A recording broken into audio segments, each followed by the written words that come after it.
Part 1. You will hear a man who works at an employment agency phoning a woman who is looking for a job. First, you have some time to look at questions 1 to 5.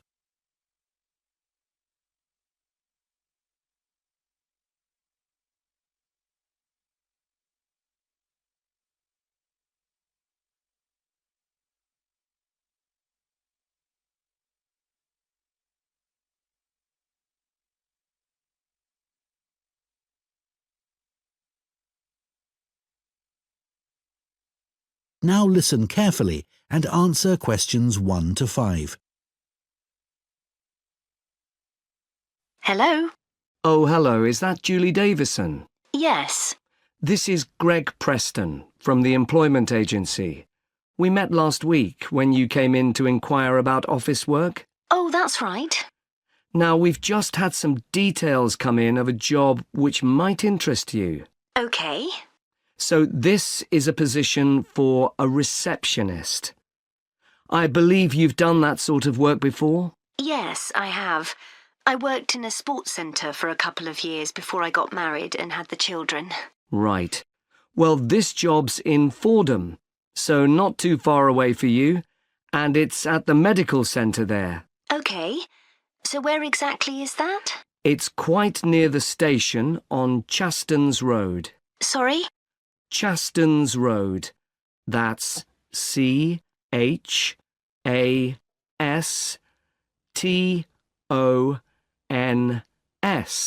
OK, thanks. So what would the work involve? Dealing with inquiries from patients? Yes, and you'd also be involved in making appointments, whether face-to-face or on the phone, and rescheduling them if necessary. Fine, that shouldn't be a problem.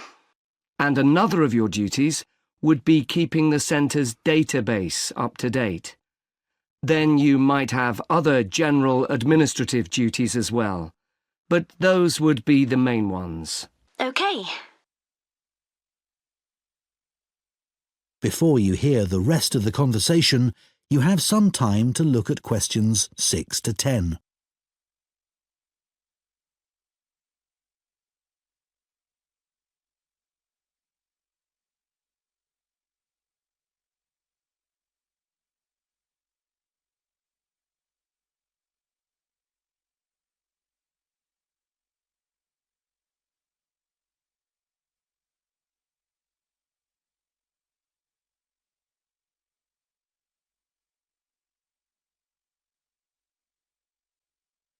Now listen and answer questions 6 to 10.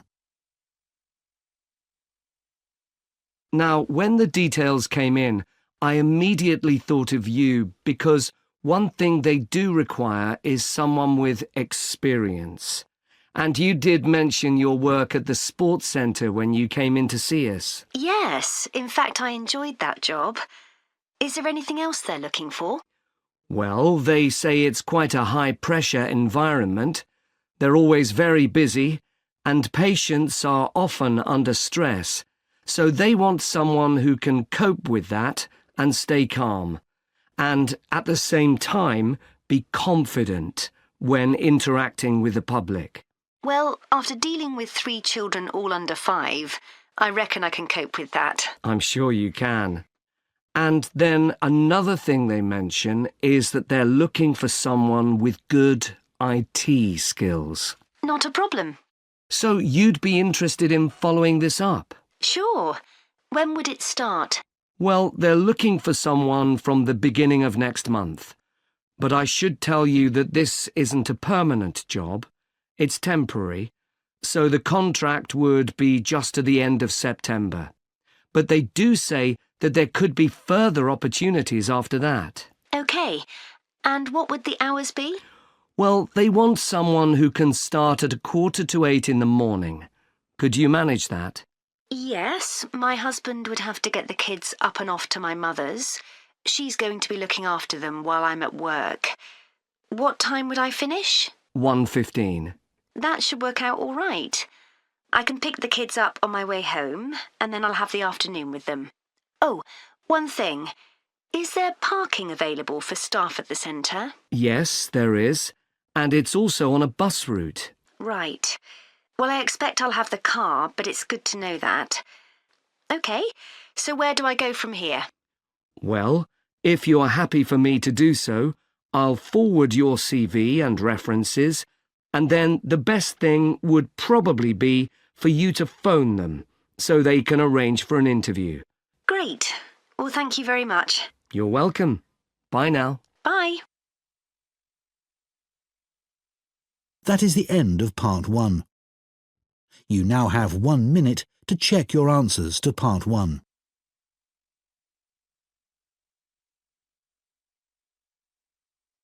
Part 2. You will hear a guide at a farming museum talking to a group of visitors. First, you have some time to look at questions 11 to 14.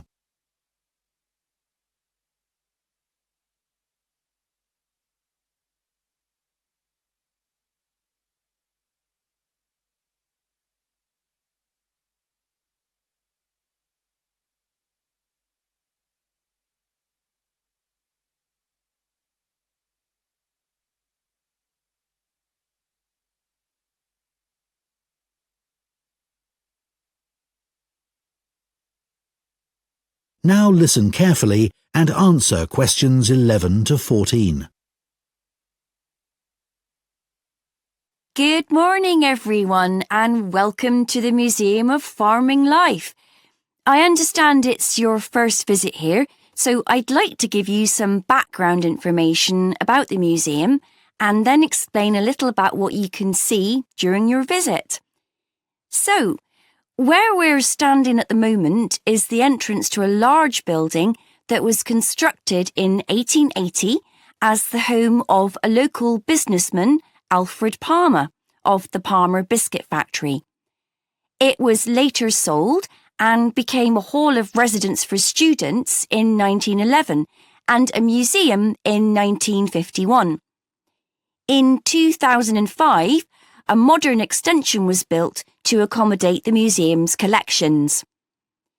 The museum's owned by the university, and apart from 2 rooms that are our offices, the university uses the main part of the building. You may see students going into the building for lessons, but it's not open to museum visitors, I'm afraid. It's a shame because the interior architectural features are outstanding, especially the room that used to be the library. Luckily, we've managed to keep entry to the museum free. This includes access to all the galleries, outdoor areas, and the rooms for special exhibitions. We run activities for children and students, such as the Museum Club, for which there's no charge. We do have a donation box just over there, so feel free to give whatever amount you consider appropriate. We do have a cloakroom if you'd like to leave your coats and bags somewhere. Unlike other museums, photography is allowed here, so you might like to keep your cameras with you. You might be more comfortable not carrying around heavy rucksacks, though keep your coats and jackets on as it's quite cold in the museum garden today. Before you hear the rest of the talk, you have some time to look at questions 15 to 20.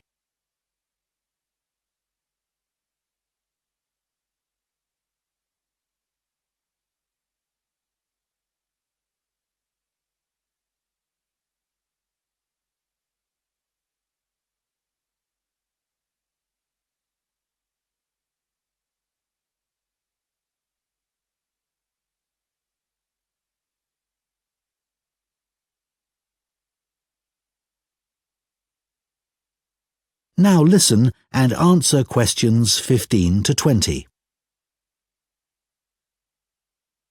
I'd like to tell you about the different areas of the museum. Just inside and outside the main gallery, we have an area called 4 Seasons. Here, you can watch a 4-minute animation of a woodland scene. It was designed especially for the museum by a group of young people on a film studies course, and it's beautiful. Children absolutely love it, but then so do adults. The main gallery is called Town and Country. It includes a photographic collection of prize-winning sheep and shepherds. Leaving Town and Country, you enter Farmhouse Kitchen, which is, well, self-explanatory. Here, we have the oldest collection of equipment for making butter and cheese in the country. And this morning, a specialist cheesemaker will be giving demonstrations of how it's produced. You may even get to try some. After that, you can go in two directions. To the right is a staircase that takes you up to a landing from where you can look down on the galleries. To the left is a room called A Year on the Farm. There is lots of seating here, as sometimes we use the room for school visits, so it's a good place to stop for a rest. If you're feeling competitive, you can take our memory test, in which you answer questions about things you've seen in the museum. The next area is called Wagon Walk. This contains farm carts from nearly every part of the country. It's surprising how much regional variation there was. Beside the carts are display boards with information about each one. The carts are old and fragile, so we ask you to keep your children close to you and ensure they don't climb on the carts. From Wagon Walk, you can either make your way back to reception or go out into the garden, or even go back to take another look in the galleries. In the far corner of the garden is Bees Are Magic, but we're redeveloping this area so you can't visit that at the moment. You can still buy our honey in the shop though. Finally, there's the pond, which contains all kinds of interesting wildlife. There are baby ducks that are only a few days old, as well as tiny frogs. The pond isn't deep, and there is a fence around it, so it's perfectly safe for children. That is the end of Part 2. You now have 30 seconds to check your answers to Part 2.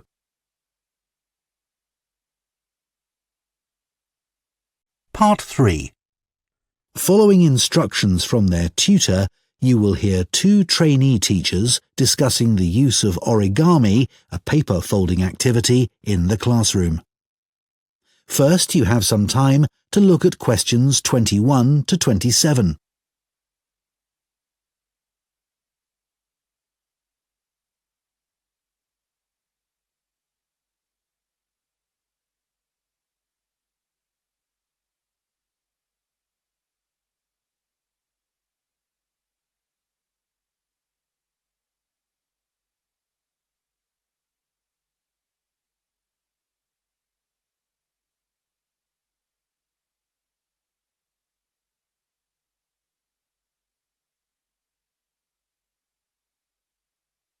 Now listen carefully and answer questions 21 to 27. So now I want you to discuss the lesson we've just been watching on the video and think about the ways in which origami can be a useful educational tool. Can you all work with the person sitting next to you? I had no idea that such a simple thing like folding squares of paper to make the shape of something like a bird could be such an amazing tool. It's made me see origami in a whole new light. I know. It was interesting to see the educational skills the children were developing by doing origami. On the video, you could see them really listening hard to make sure they did all the steps in the right order to make the bird. That's right. In this lesson, they were working individually, but it would also be interesting to see if the children could work out how to make something simple without being given any direction. That would help with building teamwork as well. Yes, but much more of a challenge. One thing that really stood out for me was that the children were all having fun while being taught something new. Which is a key aim of any lesson with this age group. And although these kids had no problems with folding the paper, with younger children you could do origami to help practice fine motor skills. Absolutely. Shall we talk about the individual children we saw on the video? I wrote all their names down and took some notes. Yes, I did too. OK, good. Let's start with Sid. He was interesting because before they started doing the origami, he was being quite disruptive. Yes, he really benefited from having to use his hands. It helped him to settle down and start concentrating. Yes, I noticed that too. What about Jack? I noticed he seemed to want to work things out for himself. You could see him trying out different things rather than asking the teacher for help. What did you make of Naomi? She seemed to be losing interest at one point, but then she decided she wanted her mouse to be the best, and that motivated her to try harder. She didn't seem satisfied with hers in the end, though. No. Anya was such a star. She listened so carefully and then produced the perfect bird with very little effort. I think the teacher could have increased the level of difficulty for her. Maybe. I think it was the first time Zara had come across origami. She looked as if she didn't really get what was going on. She seemed unsure about what she was supposed to do, but in the end, hers didn't turn out too badly. Yeah, I'm sure it was a positive learning experience for her. Before you hear the rest of the discussion, you have some time to look at questions 28 to 30.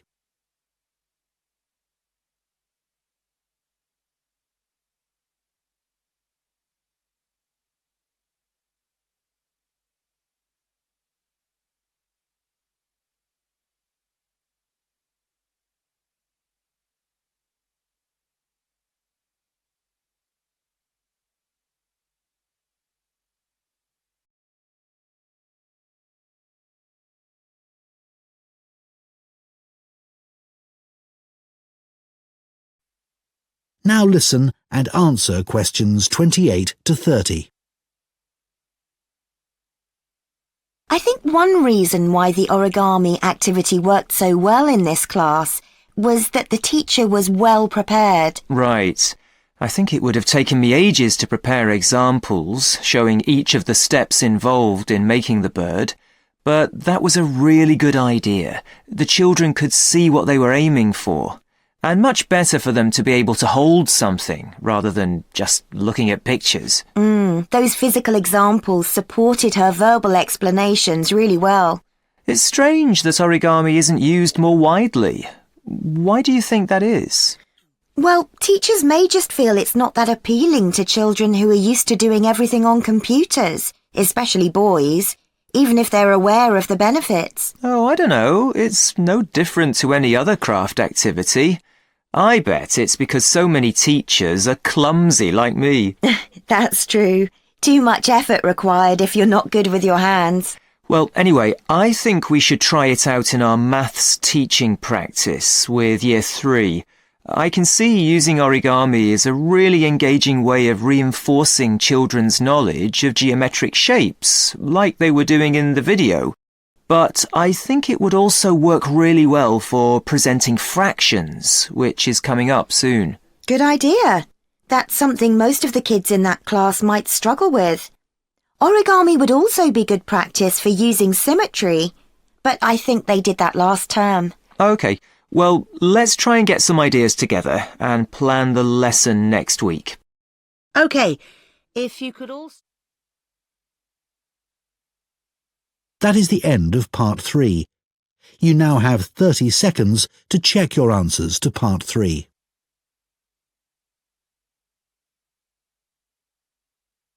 Part 4. You will hear a literature student giving a talk about Victor Hugo, a famous 19th century French writer. First, you have some time to look at questions 31 to 40.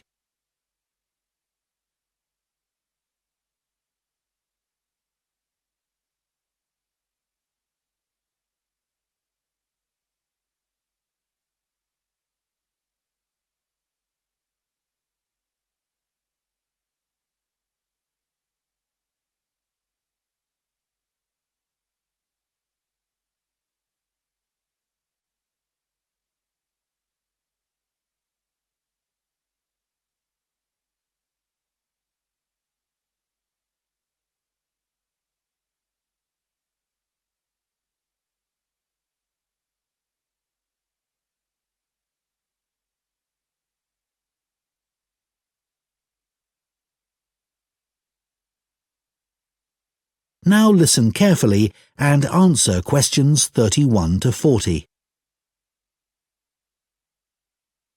The person I've chosen to talk about is the French writer Victor Hugo. Many people have heard of him because his novel, Les Miserables, which he wrote in 1862, is famous around the world.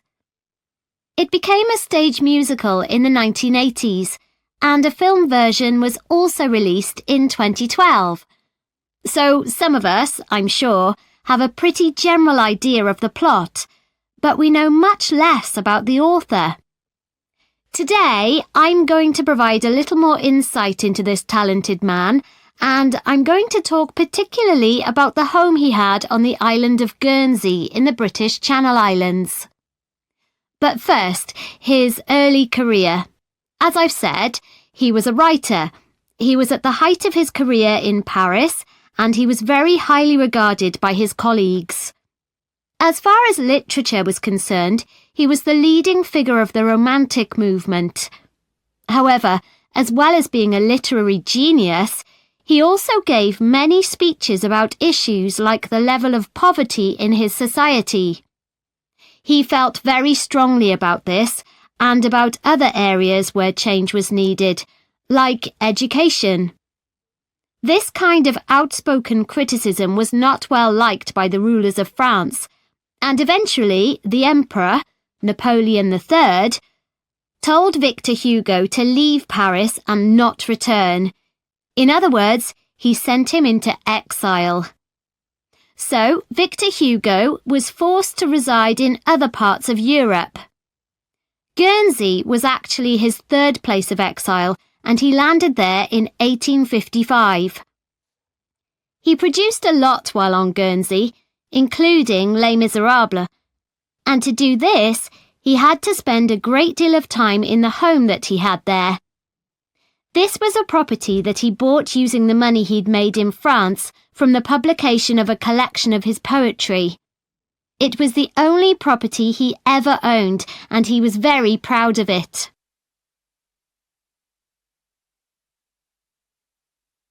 The property Victor Hugo bought on Guernsey was a large 5-storey house in the capital town of St. Peter Port, and he lived there for 15 years, returning to France in 1870 when Napoleon's empire collapsed. He decorated and furnished each level or floor of the house in unique and wonderful ways, and many people consider the inside of the house to be a work of art. Today, it's a museum that attracts 200,000 visitors a year. He lived in the house with his family, and portraits of its members still hang in rooms on the ground floor, along with drawings that he did during his travels that he felt were important to him. In other ground floor rooms, there are huge tapestries that he would have designed and loved. The walls are covered in dark wood panelling that Victor Hugo created himself using wooden furniture that he bought in the market. The items were relatively inexpensive, and he used them to create intricate carvings. They gave an atmosphere on the lower level that was shadowy and rather solemn. On the next level of the house, there are 2 impressive lounges where he entertained his guests. One lounge has entirely red furnishings, such as sofas and wall coverings, and the other blue. There's a strong Chinese influence in these areas in things like the wallpaper pattern and the lamps, which he would have made himself by copying original versions. His library, where he left many of his favourite books, forms the hallway to the 3rd floor and was a comfortable area where he could relax and enjoy his afternoons. And then, at the very top of the house, there's a room called the Lookout. Called that because it looks out over the harbour. In contrast to the rather dark lower levels, it's full of light and was like a glass office where he would write until lunchtime, often at his desk. So, Victor Hugo was a man of many talents, but he was also true to his values. While living in his house on Guernsey, he entertained many other famous writers, but he also invited a large group of local children from the deprived areas of the island to dinner once a week. What's more, he served them their food, which was an extraordinary gesture for the time period. In 1927, the house was owned by his relatives, and they decided to donate it to the city of Paris. It has since been restored using photographs from the period, and, as I mentioned earlier, is now a museum that is open to the public. That is the end of Part 4. You now have 1 minute to check your answers to Part 4.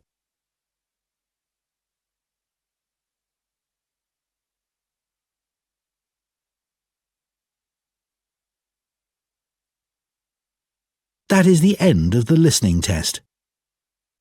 In the Ielts test, you would now have 10 minutes to transfer your answers to the listening answer sheet.